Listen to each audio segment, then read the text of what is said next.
Welcome back to the Childhood Cancer Perspective.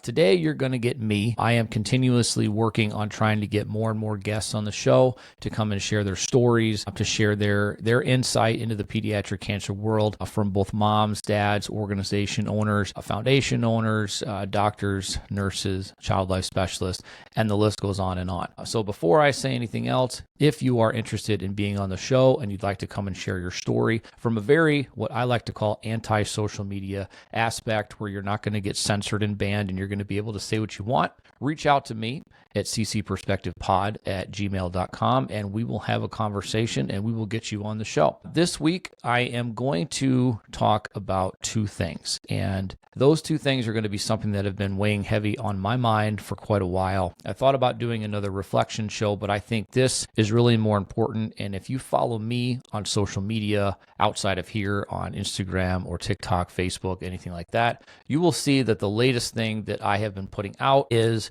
a series called If I Ran for Office. And I don't know what the future holds, and nobody really knows what the future holds. And if anybody or any people within the world, this community can understand that truly, is that we don't know what tomorrow holds. We don't know what the aspirations for the next person are going to be. And the one thing that has become extremely apparent, and I think it's been apparent for a while, but something that once you've lived through this, from diagnosis to the treatments and back and forth to the hospitals and tests and stem cell transplants and long hospital stays, trying to navigate the medical system, trying to navigate support, financial help, and all that comes with it. The one thing that is severely lacking outside of our normal funding and research is real people that are representing us. So real representation within the pediatric cancer community, real representation in Congress, whether it's local or whether it's federal, we just don't have it. You have champions of bills, and those are great. You have people that will champion bills, that will have people in their office, on their podcast, on their social media that will be in there, and all. And that's phenomenal. And I don't want that to ever stop. I want you to be able to touch the hearts of the senators, congressmen and women that are there now serving. I want you to continue to work to touch their hearts and get them to include you in their day-to-day life, because the reality of it, and I say this all the time, is that our children, whether they can vote or not, are our only future. They are the only future that we have, good or bad. They're the only one we have. And if we continue to let them die, if we continue to let them suffer, and we continue to leave them in the dust with, well, you're getting enough, or it's somebody else's fault, we will never get anywhere, and we will never have a future to live. And parents now will have nobody to take care of them in their old age. We will have nobody to rely on, nobody to pass along our legacies to if we can't save our children from this damn disease. And not having that real representation is very difficult because we don't have somebody that comes in to Congress, well, like I said, whether it's federal, whether it's local, whether it's your state assembly, any of that, we don't have somebody that comes in with real lived experience. And if I ever, again, this is a series that I've put out on Instagram, I put it out on TikTok, on Facebook, you can follow all of it. Feel free to comment, share your ideas and your thoughts, criticize if you want to. That's okay, that's how we learn. But if I ran for office, my campaign would not start with politics, nor would it ever involve party line politics. My campaign starts with people. My campaign starts with listening. My campaign starts with understanding. My campaign starts with lived experience. Now, I am a firm believer, and you can go to college, you can get a higher education, and you can truly learn something, and you can truly be prepared for the real world. They can prepare you. Now, I think the best professors, on a side note, the best professors that I ever had in college were professors that were literally working the jobs that they were teaching you, not professors that went to school to be teachers. Nothing against them, but the ones that I felt like I had the best gain of knowledge from and the ones that I learned the most and felt the most impact from were those that were literally living in that job, living that job every single day. You know, my criminal justice class, I had a sheriff that was the professor. He was the sheriff of the county and he was the professor. That is real inside lived experience knowledge that you're going to learn that's going to be outside of what's in a printed textbook. And that very much lines up with the way that I would run a campaign and the way that I would be a politician in my state and federally if it came to that. My lived experience, and I think lived experience in the real world, should account for a lot more than what it does. Because when you go through something personally, you learn quickly. If you want to call it street smarts, that's fine, but you learn quickly how to adapt. And you are always continuously learning how to adapt. And you're taking everything that you're learning, everything that you're seeing, hearing, smelling, everything, and you are building a knowledge bank that you can then pass along to other people, that you can pass along to the next generation. And unfortunately, in our world, the next generation are pediatric cancer parents that are going to find out that their child has been diagnosed with cancer.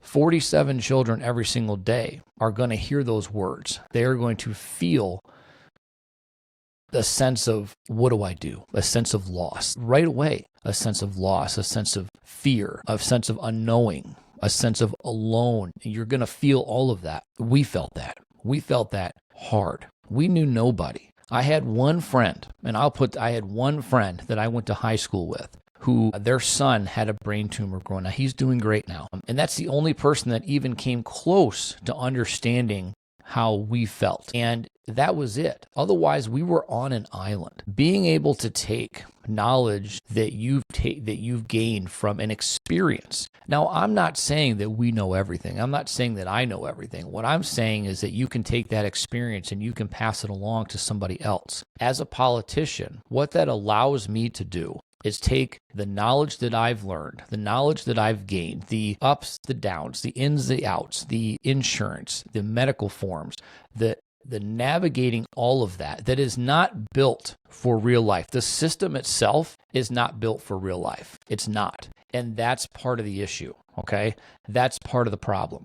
The medical system, the insurance system, the support system, the financial, when it comes to housing, travel, all of that, it is not built for real life. It's built with limits. When you're going through a diagnosis like this, there are no limits. You have no idea what tomorrow is going to bring. You have no idea what tomorrow is going to throw at you. It could be an overnight, middle of the night trip to the hospital. It could be an all-day stay for fluids. It could be an absolute upside-down flip change in your treatment schedule that puts you in the hospital unknowingly for 2 weeks. It could be everything's perfect, no issues, no problems, everything's running smooth, and then it's not. The system is not built for real life. We need people that are in positions of power. And when I say positions of power, I mean elected officials that have the ability to not only write, to not only vote on, but to enact, but also to be involved in and put their name on and get close to bills, legislation, and rules, law, whatever you want to call them. We need people that truly understand what this fight is like. We need people like that, and we don't currently have it.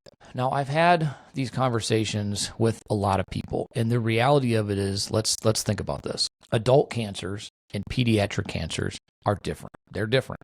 Cancer, you can have people that will tell you that cancer is cancer, and I get it, and I'm with you in the fact that cancer is cancer. But the way that it affects children, the way that it affects adults, the way that children are able to relay how they're feeling versus the way that adults are able to do that, and a million different other aspects, it is very different. It is very different. And I think that most of the world has cancer somewhere within their family or somebody close that they can relate to where they can say, I understand. And this is not meant to be rude. This is not meant to be derogatory. This is not meant to stifle your support in any way.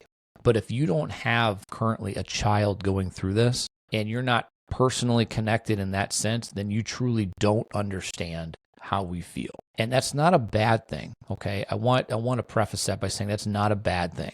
We don't want you to understand what it's like to feel like this, to watch your child fight and have absolutely no way to fix it. As a parent, we're supposed to be able to fix things. We're supposed to be able to protect our kids. And when you can't do that, it breaks you in ways that I can't even explain. We need people that are behind those closed doors, that are sitting in those Senate pulpits, that are sitting behind a giant oak desk with a pen and a pad and the ability to write bills and write laws. We need people back there, unfortunately, that have been through this. We need people that have lived this every day.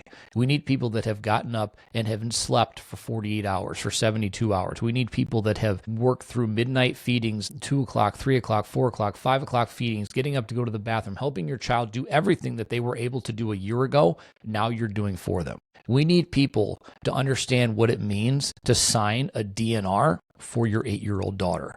We need people that understand what it's like to be able to recite chemo drugs and amounts that need to be given, drugs that can't go together. People that understand this without an MD behind their name. We need people like that. This is why I have started the If I Would Run for Office campaign, because if I ever did, I can promise you that it would not be a one platform thing. Yes, would I be fighting for pediatric cancer? Would I be fighting to get more funding in the state of Wisconsin? Would I be fighting to get more funding federally? I would be fighting to get better research. I would be fighting to get better facilities. I would be fighting to get more and more collaboration and connection between doctors and oncologists across the country and across the globe to ensure that when kids get diagnosed, and they ultimately will, that they have the absolute best chance no matter where they are. I would be fighting for that. But I would also be fighting to create a system in place that actually focuses on the family, that focuses on getting them the financial support that they need, that helps to get their job support that they need, that helps get the food support, the travel support, the actual mental and emotional support that they need when they're going through something like this. I would fight for that. I would fight against a system that is unequivocally broken. I would fight against a system that is not built for real life. I would fight to change that, to fix that, to understand what it's like. And when you come at me and say, how do you know it's broken? I will give you every single reason that I know that it's broken.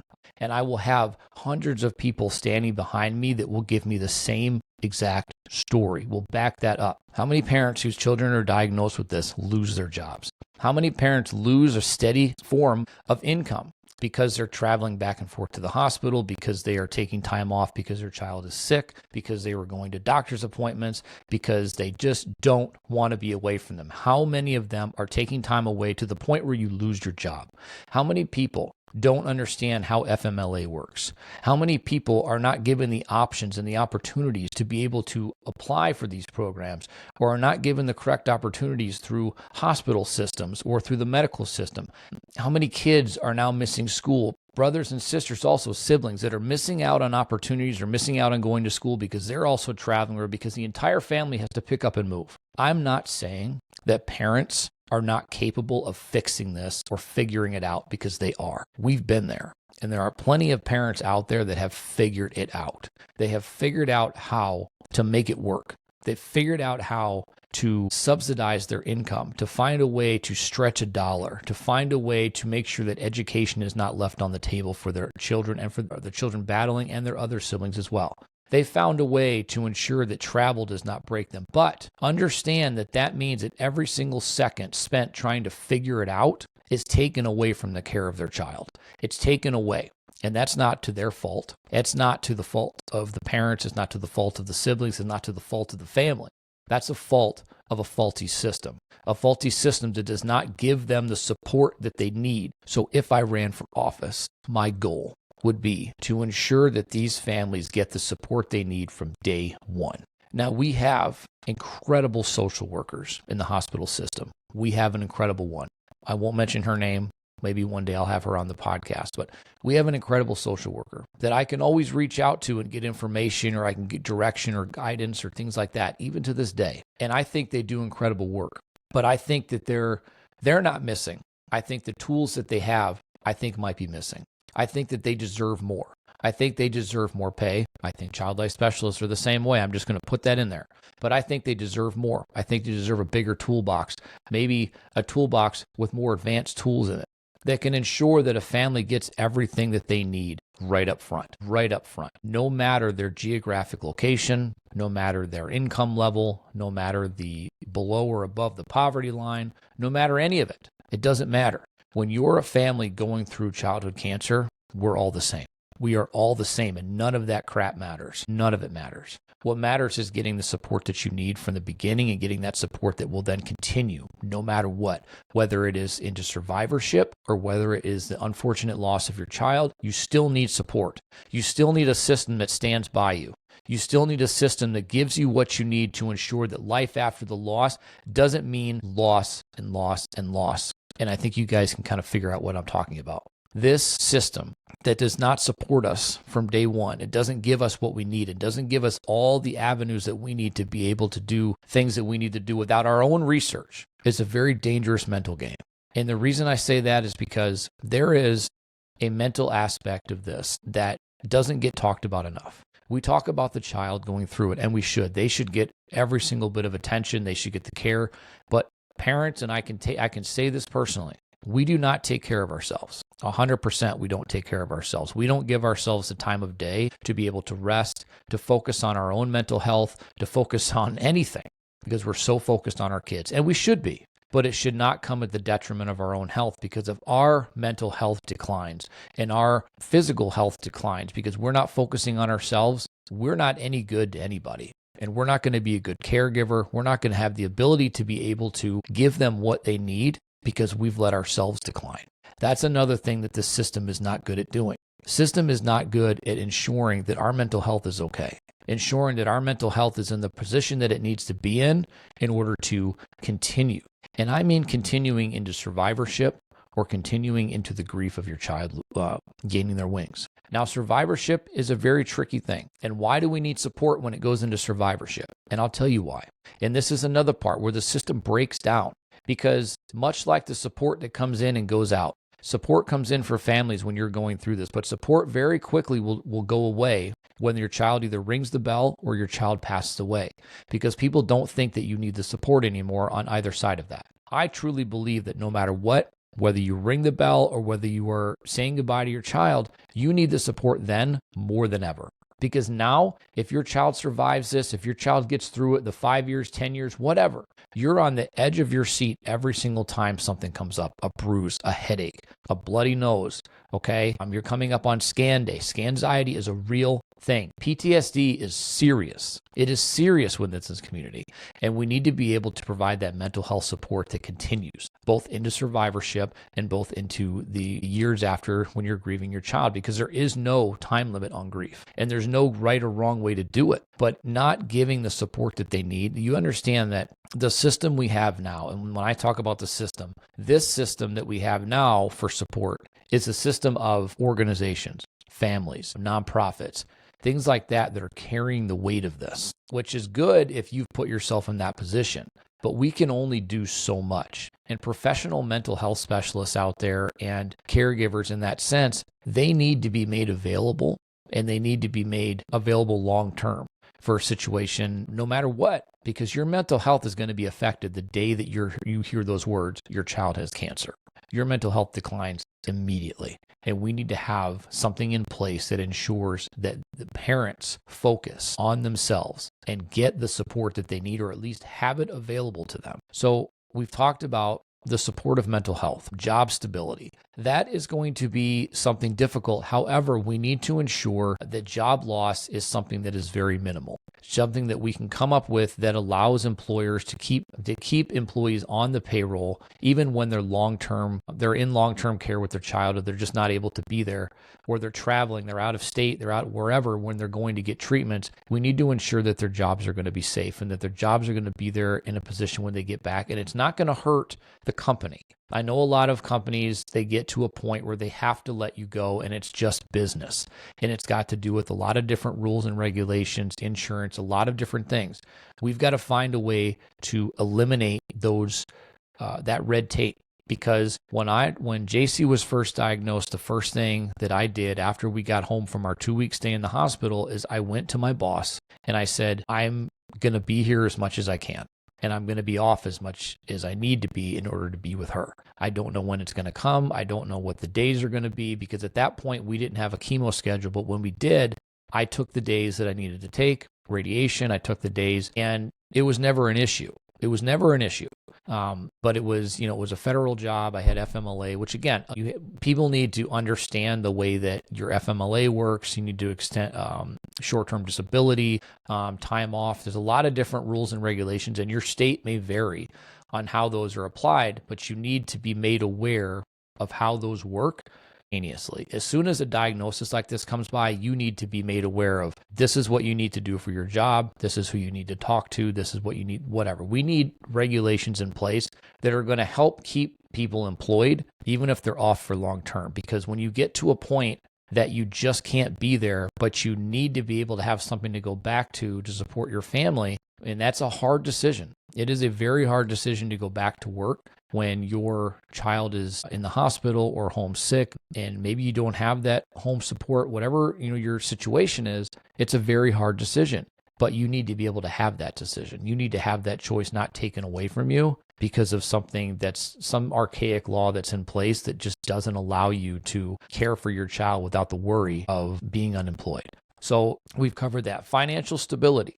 Now, financial stability, amongst things within my campaign would be, we need financial support systems that are set up. Now, right now, those support systems are set up much like the mental health and things like that. Those are set up through organizations within your state or even within the country, depending on, how they're set up as nonprofits, that those are set up to help you with. I know we have some here in Wisconsin that will send you gas cards. They will send you grocery cards. We also have several that will bring meals to your house. You'll basically get on a list. I know we were on one and we would get meals.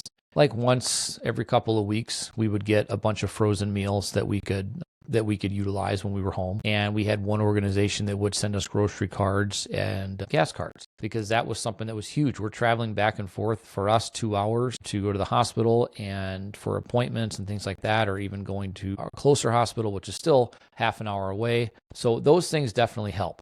But they're helping with those core items, the core groceries, gas, and some travel here and there. They're helping with those.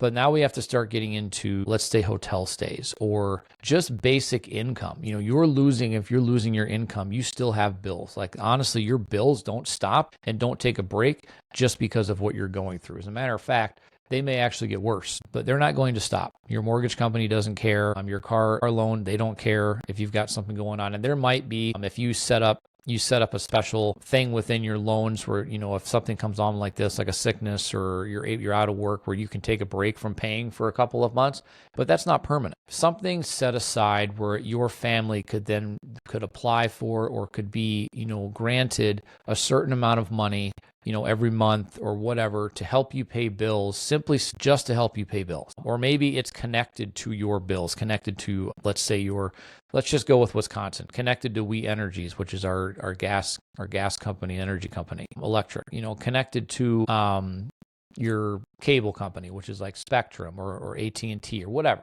connected to those companies. So organizations that work directly with those companies that you would then submit your bill to them, and then they would pay those bills so that you wouldn't have to worry them.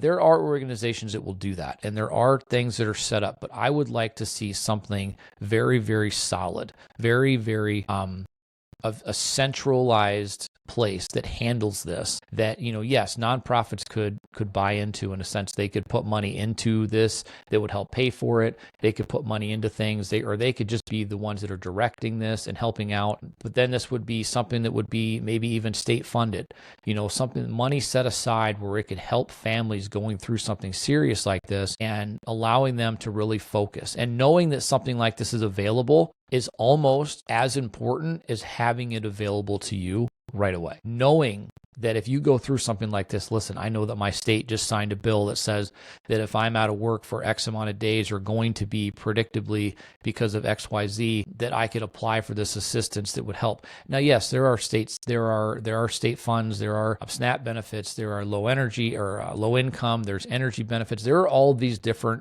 things that are set aside. But what I would like to see is a very centralized system that's specific to this cause, specific to medical emergencies. I mean, obviously specific to pediatric cancer, but I want it to be specific across the board. I want it to allow people that are in a medical emergency like this, or they're going to be taking time off of work in order to care for a loved one in any sense, that they can have this ability to really help them if they don't have the ability to go to work or to bring in that income. This can be broken down in many different ways, but in a sense, if I ran for office, it's income assistance in so many different ways that's very centralized outside of the already set aside state funded things such as like SNAP, low income energy assistance, all of those types of things. This would be specific. This would be very, very specific to, medical emergencies that have come up that were unplanned, something like that can help. And like I said, we can expand on it. I know there'll be critics telling me that there's already things out there. There's already nonprofits that do this, and there are. But I think we need to start taking some of the weight off the shoulders of nonprofits that are doing this and allow them to focus on other types of assistance versus just raising money to give it. We have to talk about it more, okay? We have to kind of break it down a little bit more. And again, if you want to criticize it, please do, because the only way that we're going to learn or we're going to make things better is by, positive criticism. The other thing that I want that we talked about then was your jobs, making sure that we can assure that your jobs. Now, we can't obviously guarantee that a job will never go away. We can't guarantee that an employer won't be able to do it because it's going to depend on a lot of different factors, but we got to be able to give a little bit more security in that, knowing that if I have to take a few weeks off or a few months off because of this, that I'm not going to just automatically lose my job. I might lose my place in line, or I might lose my place in seniority, things of that nature, which I did in my job. When I took time off, I lost seniority because I was off for so long, and I was okay with it. It's a hell of a trade-off for being able to be with your kid when they're going through something. But having that ability was really important to me. And the mental health side of things and all of these, all of this stuff being able to be presented to you in a way that,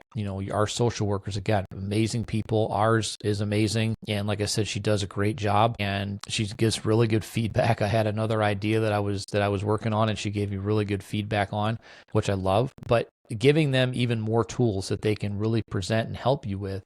And I know they have a lot, but let's be a little bit more advanced. Let's get a little bit deeper into the toolbox and give them what they need in order to provide that opportunity. So that's my thought process on if I ran for office. Will I do it? I don't know. I would say pay attention. I would say keep your eyes on the ballot. I would say keep your eye on social media. If you're following me on TikTok, I do have a TikTok that I set up. It's called Vallier for WI, so Vallier for Wisconsin. And I will put out some campaign videos out there, kind of running like a social media campaign right now, getting feedback, getting ideas and understanding on the best things that would work for a platform. But overall, the platform would work because of the lived experience, not because of politics. I can make a promise to you saying that my politics, meaning whether I vote red or whether I vote blue, it doesn't matter. My politics would never come into a debate. And the reason I say that is this. I've watched for years political debates, 10 years for the better part of it.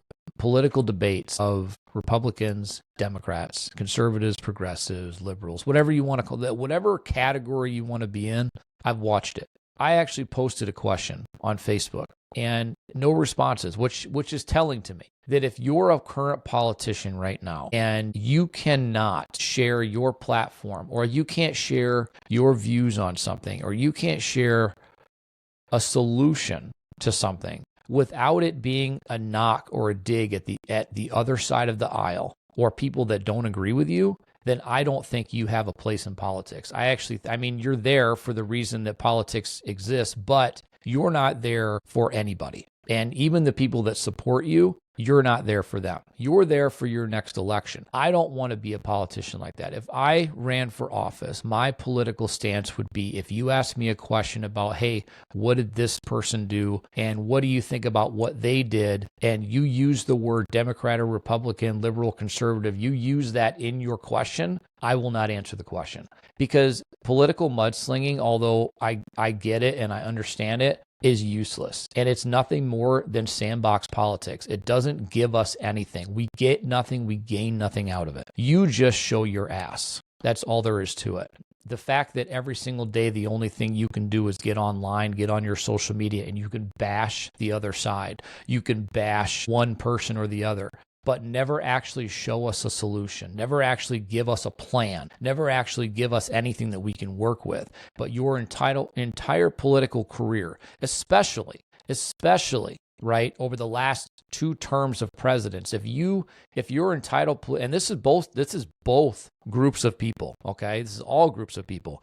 If your entire political campaign over those past 2 terms of presidents and current term now has only been to bash the other side, or only been to tell the people on the other side of the aisle from you how bad they are and how good you are, but never actually provide a solution, you're useless. Which is why we need someone in there right now that has lived experience, someone that understands that all that bullshit doesn't get us anywhere. All that bullshit gets us nowhere. All that bullshit does is slow down progress, because I wouldn't take the time out of my day to deal with all of that banter. I wouldn't. That's the thing. So if I was standing on the stage and someone asked me, can you believe, or what do you think about what the Democrat XYZ said, or what do you think about what the Republican RY, whatever. If the question comes across as a policy issue, if the question comes across as an idea, if the question comes across as how do you feel about the direction of this law, we can have a conversation. But if the question comes across as how can you bash the other side, how can you tell me how you are better than them, we're not going to do that. If you want my opinions on how we could better serve the people that voted for us, we could better serve the families and the communities, I'm all for answering those questions. I'm all for sitting all day and having a conversation with you. And if I could sit all day and talk about our daughter and talk about our family, talk about our experience, that's what I would do, because that experience has given me the insight to see the system that is broken. And it's also given me the insight to see that for 5 years now, we've been busting ass trying to get something passed in this state, trying to get some kind of legislation, trying to get something done that would be very, very beneficial to research, trying to get something done that would really, really work amazingly for survivors, families, and grieving families within the community. We have some pretty big ideas on the table, and it takes forever. And a lot of that is because people want to look across the aisle and they want to say, but look what they did. Buck, look what they did. And look how bad it's going to be if they do this. Or if they were here, they would do this. I don't care, because children don't understand politics. Children don't understand left and right. Children don't understand DNR. Children don't understand liberal, progressive, conservatives, moderates. They don't understand any of that, and they don't care, and neither do I. My run as a politician, if it ever came to be, would absolutely not be about sides, and I would absolutely never be dragged into a political debate based on the other side of the aisle or the other beliefs outside of mine, because I think that the best conversations you can have with people are with those that don't agree with you, period. I think the best way that we learn is by talking to people that you don't agree with, because when you see their view, whether you agree with it or not, you can understand them as a person. You can understand why they feel that way. And just having a conversation doesn't mean that you have to change their view. You don't have to go into every conversation trying to change somebody's thought process. You just want them to understand why you feel that way. And if you're passionate about something, run with it. But don't force other people to believe what you believe. You need to be able to have political debates that are positive. And when I say that, I mean that something comes out of it. Not saying, well, the left did this better, the right did this better, the Democrats did this better, the Republicans did this better. I don't give a damn about any of those. I don't. And I've said before that I will work with anybody that is willing to help our cause move forward, but I will also call out anybody that destroys progress, anybody, because I don't stump for anybody. I never have. If I run for office, my political aspirations, my political ambitions would simply be to share my personal experience with life that I have lived through in my 44 years, and especially since 2020 when our daughter was diagnosed with brain cancer. I would share those personal lived experiences into the community and into the system to help create something better for families that are going through it now and families that will be going through it in the future. I want to create something better, something that stands for them, something that represents real life, something that was built for the people that are going through it, not something that was built for a system that doesn't make any sense. And that's where I'm gonna stop with my political debate or my political talk. I want to cover something else in this episode, and maybe we'll come back to this on another day, or I'll come back to it with another guest. The second thing that I'd actually like to talk about is nonprofits in general. We're going to take a bit of a spin here. I'm going to take a bit of a spin, but nonprofits, when you're getting into this, we'll just refer to it as getting into this game. When you get into this game of nonprofit, you really, I think, expect that your cause is going to bring a lot of support.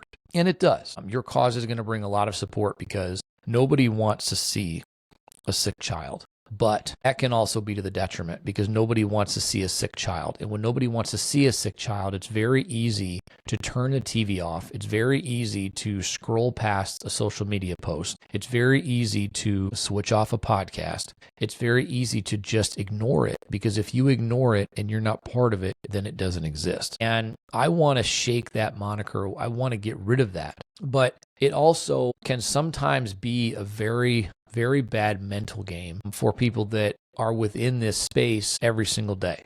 Because we see it every single day. We see the commercials on TV of sick and emaciated animals. And no matter who you are, your heart breaks. And you want to run to the phone and you want to donate and you want to go adopt animals and you want to get them out of the streets. And you can't believe how anybody would treat animals like this. You can't believe that anybody would want to be a disgusting human being to loving animals that would take away their innocence, their ability to just be a pet to you, that they just want to be there for you and provide for you. And when you see that, like I said, it breaks your heart. It makes you want to go out and do something about it. It makes you want to fix it. It makes you want to help. I don't think that the same can be said about the pediatric cancer community. And I say that because there's a different mindset. I don't know what it is. There's a different mindset when it comes to seeing kids that are sick or hearing about kids that are sick or scrolling on any type of social media and seeing another child that's going through it or another child that is very close to passing. And you can see what these drugs and these treatments have done to them. And you see another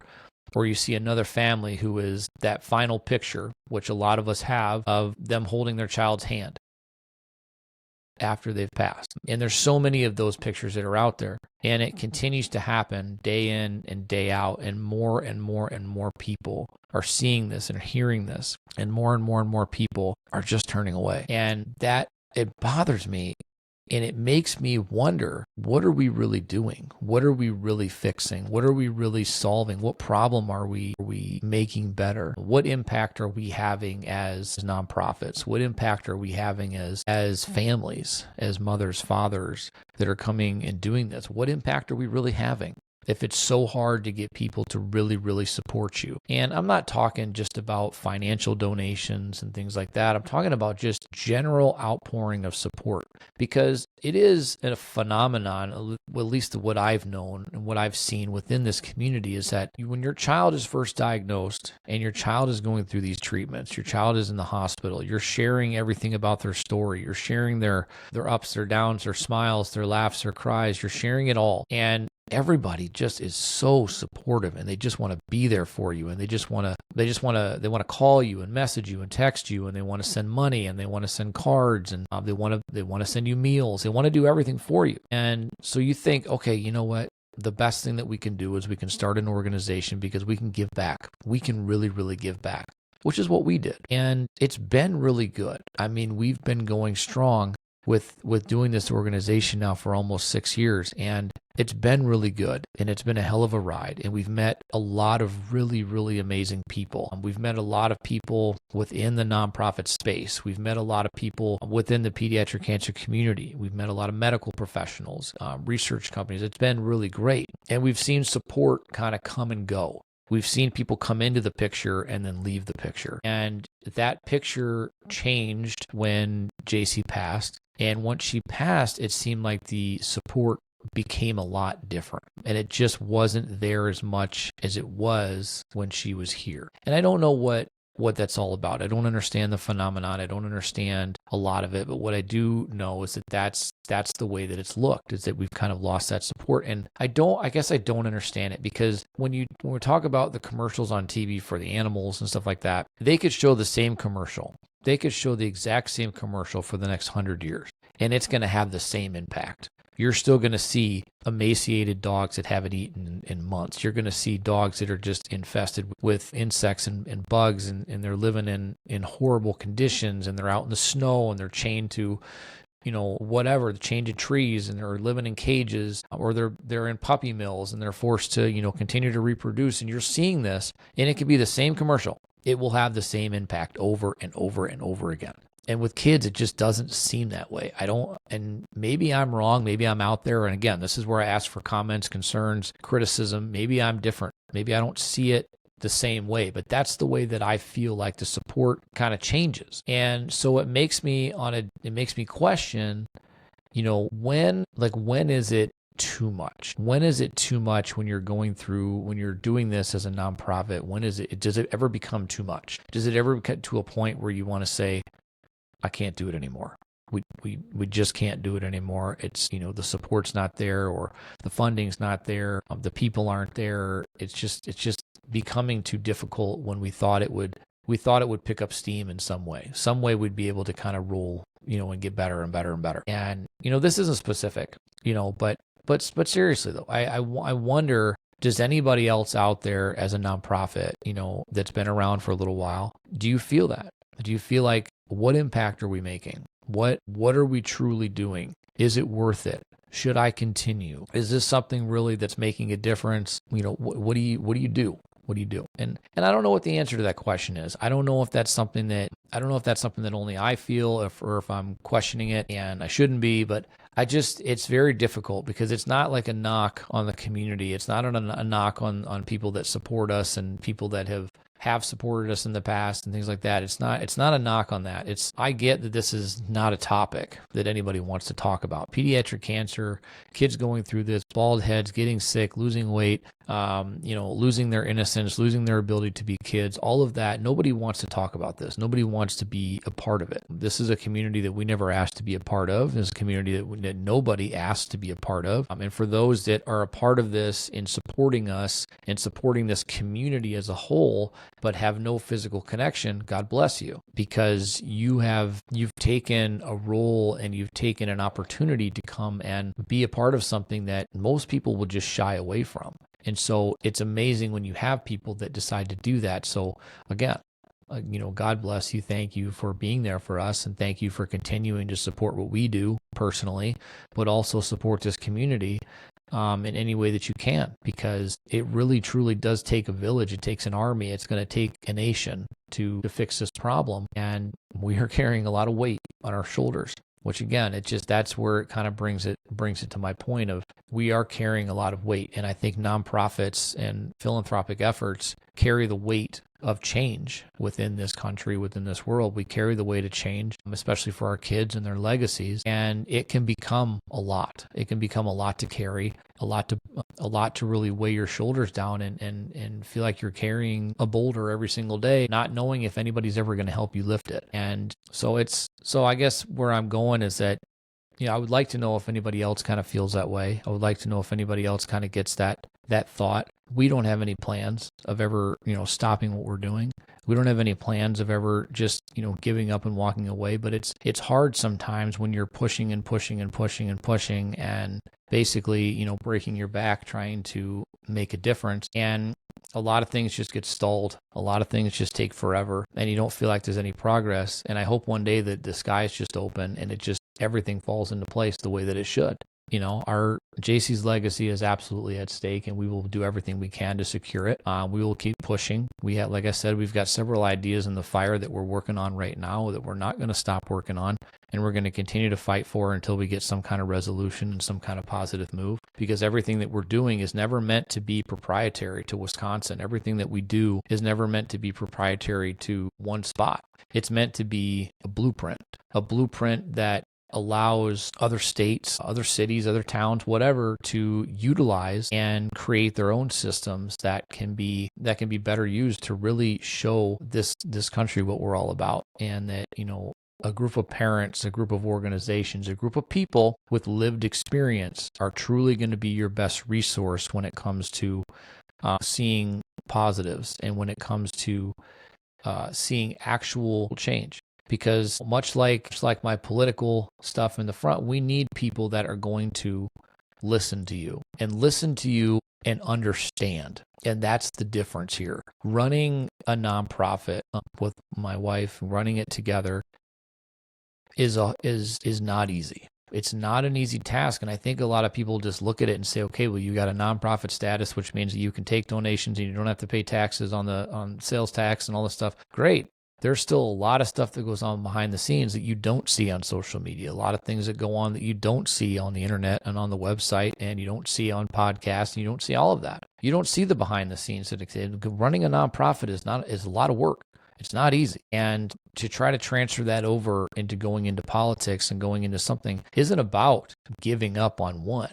It's about taking what we've learned, what I've learned from this entire experience from January 30th, 2020, the day that we were told that JC that we had to race out there and then do emergency CT scans. She's got a mass in her brain, to surgeries, to 12-day hospital stay, to coming home before her birthday. All of this, all of that lived experience created what Battlecorn is. And all of that lived experience created this podcast. And all of that lived experience creates the initiatives that we're trying to push forward here in Wisconsin and create those blueprints for the rest of the country. All of that lived experience, combine it all together and put it in a political race, you have an incredible opportunity to be able to listen and speak and represent a group of people, both in the pediatric cancer world, but also in the medical world in general, that are going through something serious and feel like the system has absolutely failed them, and the system to navigate it is an absolute nightmare. I honestly think, to be honest, 100%, that the way that the system is set up and the way that the navigation of it is set up is meant to frustrate you. It's meant to frustrate you into the point of giving up and then just paying the bill or letting it go to collections because you just don't want to deal with it, or you just don't have the mental capacity because of everything you're dealing with to function through that navigation system. And I think that's where we have to fix it. We have to make it user-friendly in many different ways. We need to provide people that can help guide you through the process. That's what I want. So I know we came back to the political side of things. We kind of got back off of that. But what I'm trying to get at is that all the experiences that we've had with this nonprofit and with JC and with this podcast and with Battlecorn, with events that we've hosted, with research we've funded, with things that we have done, we've traveled, the advocacy, all of that lived experience has created kind of the perfect storm for somebody to be in a position to be able to give you representation, which is why I don't want the support for Battlecorn. I don't want the support for other nonprofits. I don't want the support for people that are in this space to ever wane. I want you to understand that the support that we have, or that we had when we started, we still need today. And it's not because of things are more expensive. It's not because, there's more and more people. It's because you need that support just like your family needed that support when you were going through these treatments, and just like your family needs that support after treatments, no matter what the outcome. Nonprofits need that support because in order to have that support to pass on to other families, they have to feel like they can do it. And they don't have to feel appreciated by money. The best payments that we ever get, are pictures. We get cards in the mail sometimes. I get Instagram messages, Facebook messages when packages arrive, because it has made a difference. It has made an impact. And I think that is why it's so crucial to understand that even small things that some people think are insignificant, like care packages, are so crucial to the fight, so crucial to the journey, because it can make the difference between a good day and a bad day. And when you're going through something like this, you don't know how many of those days, good or bad, that you're going to have. And being able to give somebody a really, really good day and take away and take their mind off of, or just distract from a really bad day, that means the world to us. That, I think, is so important. So in closing with all of this, I want to pass this along. Support your nonprofits. Find local nonprofits that are battling pediatric cancer, funding, research, financial support, mental support, or find a nonprofit that really hits close to home for you. something that comes close to your family. I would love to believe that I have other people listening to this podcast that are not connected to this community but really want to learn more. And if you're not connected and you've got another cause that's really, really important to you, reach out to those nonprofits. Donate $5, $10, donate your time. Just share their story, like their pages, help them get more exposure, but don't ever take away from what you're giving to them based on the amount of it. And what I mean is that if you give us $5 today, that $5 is going to be invested in the program. It's going to be invested in care package content. It's invested in the shipping. It's going to be invested in advocating. It's going to be put back in there. Okay. Our nonprofit does not take salaries. We do not take money from this. We do not personally pocket any of this money. It all goes towards the business. It's all used for Battlecorn. We don't ever do that. And I want you to take notice and take solace in that, understanding that we don't ever benefit from this other than, like I said before, cards, letters, messages. That's our payment. That is our salary. But find that local nonprofit. Find that national nonprofit if you need to. Find the one that makes the most meaningful sense to you and support them. It doesn't have to be financial. It can just be sharing their page, liking them, messaging them, and saying, I love what you do. Thank you for what you do. You don't understand how important those messages truly are. Just take a moment out of your day and do that. It doesn't always have to be money. Okay. Time is an incredible thing, an incredible donation, and the most valuable thing that you can give to us and to any other nonprofit out there that is doing this essentially in their free time. Okay. On the other side, on the political side of this, if I ever run for office, and like I said, I don't know, who knows what tomorrow is going to bring. But what I can tell you is this: if I ran for office, I would support you. I would support your story. I would listen to your story. I would express my personal experience and my personal everything that I've been through, my life and our daughter's life and the community that we've been a part of, and everything that we have experienced in the past 6 years. And I would use that to drive home a system that would completely work for the families that are going through it. Drive home a navigation system that actually makes sense for families in Wisconsin. Because without a system that works for us, we're always going to be on the outside.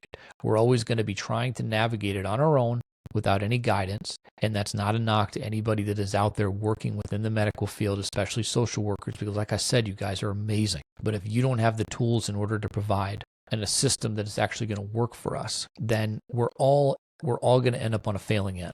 So if I run for office, I can promise you I listen. I can promise you I take my personal experience, my lived experience, and I apply that to everything that I do. And that means that I'm going to be able to hear and understand what you're saying, not just hearing it from a campaign talking point. I can also promise that my political conversations and debates, if you will, are never going to be driven by one side or the other. And I will never be dragged into political mudslinging, because I think it gets us nowhere. I think it drags us further down. And I think what it does is it takes your actual point, it takes your mission, it takes your goals, it takes all of that, and it erases them. Because now all you're focused on is that mudslinging point, what he did 5 years ago, what he said 10 years ago, or what he just did. And the only reason that you're asking me that question is because he's of the opposite party of who I am representing at that point. I will not do that, because I don't think that it provides us anything. I really don't. So to my listeners, if I run for office, I hope I have your support. Who knows? All I'm saying is just keep your eyes on the ballot, keep your eyes on the internet, because that's where everything comes out all the time. To my listeners, thank you for continuing to support what I do, both with my wife and my kids and our family and Battlecorn, but also supporting this podcast, also supporting our events and supporting what we do as a family. We thank you. Without you, none of this exists. And I want to be able to take everything that I've learned and everything that I felt and experienced, and I want to pass it on. I want to be able to be a resource. That is the one thing that I think I am absolutely the most proud of when it comes to